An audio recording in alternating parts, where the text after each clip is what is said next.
ഇതെന്താ ഇത്രയും ചോറ്? ഇപ്പൊ തന്നെ തടി അല്പം കൂടുതലാ. കൊളസ്ട്രോളിന്റെ ടെൻഡൻസി ഉള്ള ദേഹമാണെന്ന് ഡോക്ടർ അന്ന് പറഞ്ഞില്ലേ? ഏത് ഡോക്ടർ? എപ്പോ പറഞ്ഞു? ഒന്നും പറയണ്ട. 1 മാസത്തേക്ക് ഡയറ്റ് നന്നായിട്ട് നോക്കണം.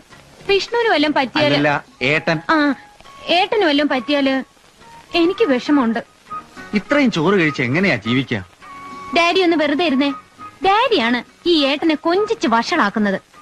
എന്റെ ഭർത്താവിന്റെ ആരോഗ്യല്ലേ എനിക്ക് നോക്കിയല്ലേ പറ്റൂ.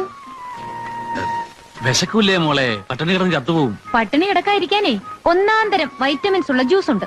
എന്നാ അത് കൊണ്ടുവാ. അതെ അതെ, എനിക്ക് ഈ ചോറിനെക്കാട്ടിലും ഇഷ്ടം വൈറ്റമിൻ ഈ ജ്യൂസ്.